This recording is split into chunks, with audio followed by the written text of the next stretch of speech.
Luke Evans, we're here in Cabo, the Noble Hotel. It's a far cry from the valleys of Wales, let me tell you. Do you ever think to yourself, and I know you're very, very busy, but do you ever stop and go, oh my God, like I've actually managed to come this far? Like it's quite epic. Yeah, I think it's something that I pride myself on, if I'm honest, that one must take stock, step back away from the chaos or the madness of your life and just go, wow, look what you've done, and be grateful for it, but also feel proud that when you do something great, you should tap yourself on the back. I think we don't do that enough. Now, we met at a very glamorous Fashion Week dinner during London Fashion Week. I think it was GQ, and we come to present day, and surprisingly, in a way, for me, you launched your own brand, which I'm delighted about, but you could have really collaborated with any brand in the world. Why did you decide to do it yourself? Because that's the hard part. It's the hard thing to do. Oh yeah, it would have been much easier for me to just give my name to a product or a brand and just have been the face or the clothes horse. And I have done that, by the way, in the past. Oh, I know. So, but I've always been fascinated with fabric and fashion and cuts of things. My mum is a seamstress. She's a sewing machine is always on the kitchen table, and over many years I've watched her make things for herself and for me, and curtains and God knows what else, cushions. And I've always understood how things are made, and I was always fascinated by it. Also, I'm very particular about how things should look, from a shirt to a t-shirt to trousers, to the length of the trouser, to the length of the cuff. So if I'm fascinated in that, I wanted to understand how it works and how is it made. Obviously it gets more and more technical. The more a tuxedo, I wouldn't have a clue where to start, but I do know when one fits well. I know what I'm talking about. So in a way, it felt like it would be nice creatively for me to do something that's so different from my acting career, and I've really enjoyed it because it's a whole different world. And creating something and then making something from a sketch that turns into a text sheet that then gets made and then you see people wearing it is like, it's an amazing feeling. You are in a partnership in life and now in business with BDXY, with your partner Fran. When it comes to kind of like when you clash, because I'm assuming you do, how do you resolve that and leave it? Well, I mean, relationships, they're not always perfect 24/7, that's the way it is. But also, disagreeing is not a bad thing. Having the odd tiff is not a bad thing. It's just real life. It makes us all realize we're all human. The trick is to get over it, to move on and not dwell in a negative moment. And also respect somebody else's opinion. And working in a business relationship with Fran, my partner, means we have to listen to each other because we both have a point and we both want to be understood. And sometimes, if you listen, you hear something that you may realize is a better option than the one you're presenting. So, we're doing all right. I mean, we've been working together now for 3 years solidly. So, it's good. It's fun.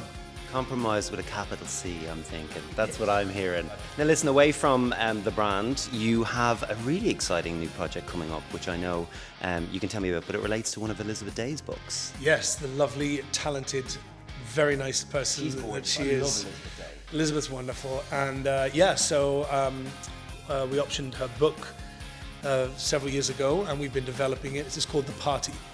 A great read if you fancy a good psychological thriller. And my production company and World Productions have co-produced it, and now we're making it for ITV. It's 5 one-hour episodes, and we start shooting in 3 weeks. And you're cast as the main? I am Martin Gilmore, who the main story is about, yeah. I love that. So hold on, where does this entrepreneurial strike come from in you? Because obviously, you're a Hollywood actor, superstar. You could very easily just rest on your laurels. Starting your own production company, optioning books, creating a brand, it's a lot of work. Yeah, but I think sometimes when you find your purpose and you find work that makes you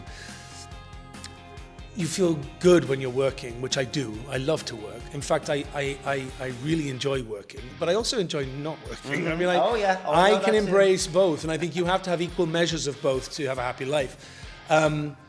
But it's funny because my parents, they're very content. They've never really strived for anything more than what they need. And I wasn't that kid. I was just like, why don't we put an extension on the house? Why don't you knock this wall out? Why do we always have to have a second-hand car? Why, always? Like, why do we have to go to Benidorm every week and every year? Like, can we not go on a caravan holiday one more, please? No more holidays in a caravan. I was always thinking, what could enhance our lives, I just had that in me. I don't know. I don't have any brothers and sisters. Very lower working class family, and I just wanted something bigger for my life, and I never thought it would happen. I mean, it wasn't like, yeah, I'm going to be this. I never thought it. Did you not? Honestly, no, did you not see no. it? No. I must have subliminally put it out there, and I always dreamt, something may happen, but it came to me late in life as well. I was almost 30 when I got my first movie. End, weren't you? I was on the West End. I was about to give it up. It wasn't going my way. I wasn't really, I wasn't entirely happy with what I was doing. And then a stroke of luck and a sliding door moment, and everything changed. And what was the moment? it was a play called The Small Change. Oh, aptly named? Yeah, Small Change. And that play, which was only on for 3 months at the Donmar Warehouse in London, completely changed my trajectory in this industry. And I ended up being signed by William Morris in the States, and a manager, and I changed agent in London, and then that was just 16 years ago. It's very inspiring, I have to say, and no doubt there's so many people watching here who have dreams, right? Not necessarily to be an actor, but dreams of doing something that seems out of reach. Yeah. What advice do you have to stick with it? Well, you just have to look at my story and just go, well, he didn't expect any of this. I didn't ever think, yeah, that's mine. That's going to be mine. But it never stopped me from dreaming. It never stopped me from having aspirations above my status, my station. I just think, everything is attainable, but you need patience. You need to be resilient. You have to be prepared for knockbacks, and you have to be your own therapist in a way. You have to have an inner voice that just goes, "You're good enough. Keep going." That critic.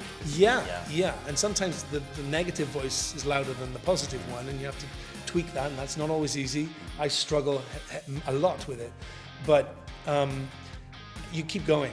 And if you want something bad enough, you should never let anyone or yourself say that you can't do it. Any plans to come to Ireland soon? Not soon. I mean, I was there the beginning of last year shooting a movie in Northern Ireland. I drove down to Dublin, and I took my cousin and his wife to the Guinness factory. It was a fantastic day, but I mean, I love the Irish. I feel that there's an affinity between Wales and Ireland, that there always has been. I don't know exactly why, but I feel very at home when I'm there. And when Ireland and Wales play in Cardiff, there's no aggression. Mm-hmm. It's just a joyous, it doesn't matter really who wins.